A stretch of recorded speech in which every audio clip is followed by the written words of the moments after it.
Hi everyone, welcome back to my channel. Okay, so today's video, we're gonna pick up where we left off last week. Last week I was talking about the do's and don'ts of affair recovery for the unfaithful. So last week I shared all about the things that you shouldn't do. And this week, I'm going to share all about the things that you should do that will help you during recovery.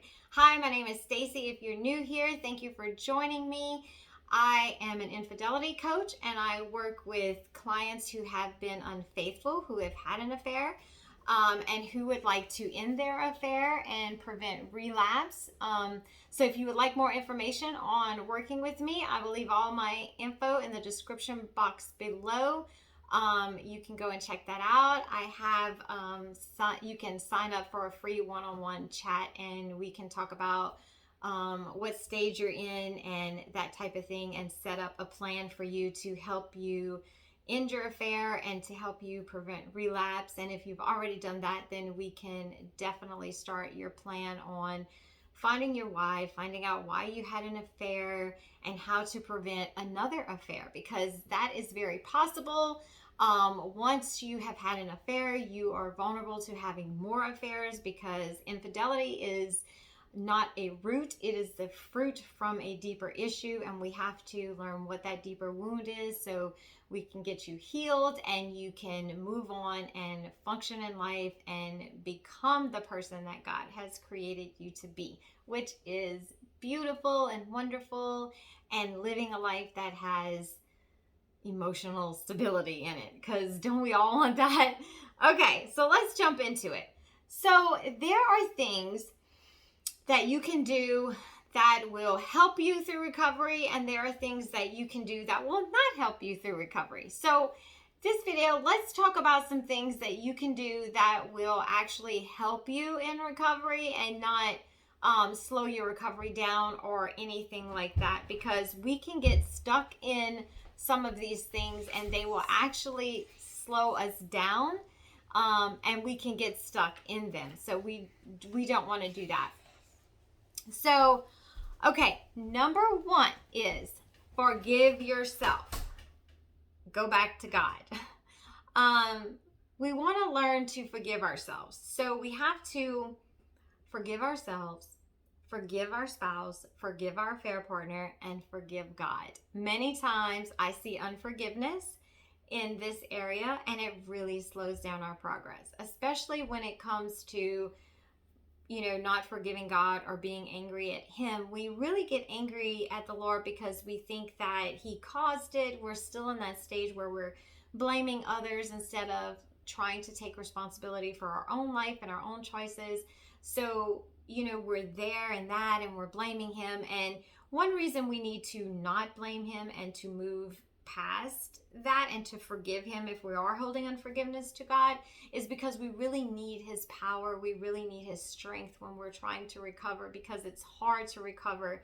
It is hard to end an affair without the power that God gives you to get out, because infidelity is a trap and we really want to get out of it. So first off, we really need to restore our relationship with God. We really need to go back to Him. I have been a Christian since I was probably 19 years old, and I can remember I was afraid to go to God with my affair. I was afraid to ask Him for help. I was also angry at Him because I was like, why did you send this my way? I had all these emotions going on, and I really turned a lot of it towards Him. But when I learned that I couldn't do anything on my own, I couldn't end the affair on my own because I had tried and I had failed miserably, and that He didn't cause this in my life, that I had a choice, that God gives us free will and we have a choice to do whatever we want. So I chose that. Then I really started to make a lot of progress, because that's when I asked Him, I was like, Lord, forgive me, come back into my life. Help me in this affair, help me heal from this affair, help me find out why I had an affair, all of those things. So once I involved God into my recovery, it started to speed up much quicker, and I didn't get stuck on things that I had before. But I had to come to Him and forgive Him. And I had to forgive myself. I had to learn that I am not my mistakes. You know, we are taught that our identity is wrapped up in things and our position, our titles, our behavior, and that's just not true. God does not look at us and say, okay, if you do wrong, then you're gonna, you're not mine. We don't look at our children like that. When they mess up, we correct them, but they're still our kids. They still have our last name, and we believe in them. We are not our mistakes. Shame will tell us that we're our mistakes. So we don't want to get caught up in shame. That's why we have to keep moving with forgiveness, and we have to look at ourselves and say, okay, I might feel guilty for this affair, but feeling guilty is just God's GPS of saying, hey, you're going in the wrong direction. This is not good for you. There's great pain in this. Turn around. That's guilt. But shame is going to make you feel like you are this. You are an adulterous woman. No, we're not adulterous women or men. This is something that we did. This is a behavior we did. This is a sin we participated in. This was a choice we made, but this is not who we are, because we can actually change our behavior. We can heal our wounds, and we can not engage in that type of behavior in the future. So that is what I want to make really clear to you guys, especially if you are a Christian and you have fallen and you found yourself in this pit and you feeling terrible and disgusted and you can't believe how you did this and can't forgive yourself. Just remember that when you accepted Christ as your Savior, you was redeemed at that time, but you wasn't just redeemed to just be redeemed. You were redeemed to royalty. That means that your identity changed, that you have a new bloodline, that you're a part of God's kingdom now, and you messed up. So we get back up, we clean ourselves off, and we keep going. So it's important to forgive yourself, because if you don't forgive yourself, you're not going to be able to receive the correction from God properly. You won't be able to receive the direction. And when God comes in, he comes in and teaches you where those wounds are that caused you to operate in that way, that caused you to choose sin instead of choosing the right way, to respond. So he comes in to teach you those wounds and help you heal them. But if we don't forgive ourselves, we can't learn any of this about us. And if we don't forgive ourselves, we're going to stay under that label of, well, I guess that's who I am. I guess I just have affairs, and that's just not true. Okay, so number 2, grieve the relationship. I know you might feel guilty. You might not feel like you deserve to grieve the relationship. A lot of people will shame you for how you feel. Our feelings are not to be shamed. Our feelings are our feelings, and they need to be addressed. They're not to be judged. They're not necessarily right or wrong. It's just an indicator something's going on inside of you, and they need to be addressed. So grieving your affair partner, if you was in love with him, this is a very important step. Do allow yourself time to mourn. Do allow yourself time to get over him, and don't repress those feelings, because if you repress those feelings, they're going to come out in some other kind of way, where that might be anger, resentment, or bitterness, something. It's those negative emotions, if they're not handled correctly, they will come out and affect your life in a negative way. So give yourself time to heal and to mourn and to get through this. It's okay if you need to grieve. Number 4, seek help. If you need to seek help, then seek help. It's okay to go get help for your emotions. It's okay to say, hey, I'm struggling. I don't know how to end this affair. I don't know how to get out. I really need help. A lot of times women don't feel courageous enough, or maybe not courageous enough, but they feel so shameful. They don't want to talk about it. They don't want other people to know that they've done this. And they really need the help. Infidelity recovery for us as the unfaithful is very, very important, because if we don't get healed, the marriage doesn't get healed 100%.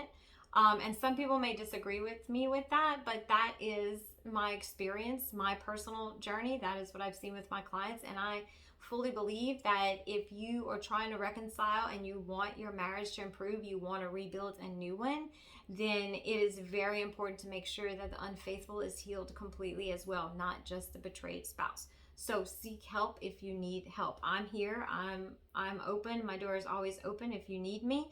All you have to do is email me. Number 3, be willing to be transparent with your spouse. Now, if you are in recovery with your husband and you guys are reconciling and wanting to rebuild, it is important to be transparent. It is important to share what happened, to answer their questions, to sit down and have those conversations with him. Of course, you can have boundaries around those conversations. Where meaning my husband and I, he had questions and I would answer them, but we also didn't want the affair to take over our whole life and dominate all our conversations and everything, because that really hinders the rebuilding process. So you can also add, don't allow your conversations to be just about the affair, but be transparent. They need to know these questions. That's why they're asking them. It will help with recovery. Don't be afraid to tell them. I know sometimes we don't want to tell them because, we're afraid that we will hurt them with the information, but they are already hurt and living in that state of unknown where they have all these questions and they don't know the answers hurts them even further. So it's better for them to know the answer and be able to deal with what they're faced with instead of not knowing. So please be willing to be transparent and have those hard conversations with your spouse. The next thing is the last, number 5, please be patient with yourself and your spouse. So being patient with yourself means if you are in recovery, recovery, the beginning part, and you slip up and you text them, or one day you wake up and you're like, gosh, I still love him and it's been 2 weeks and we haven't talked. Please be patient. Don't be hard on yourself. You're not going to stop loving him in 2 weeks or 2 months or 3 months even. 6 months, you're going to start feeling much better, but you cannot just turn love off unless you're an avoidant.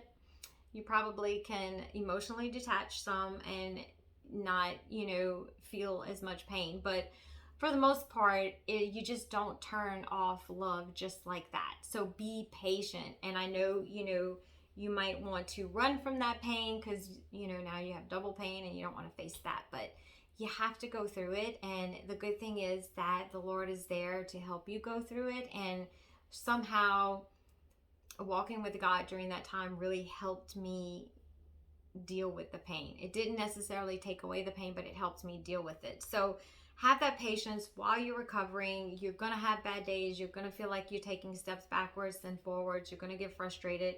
Just give yourself grace. Give your spouse grace. Recovery is not easy. It's hard, but you can get through it if you put in the effort.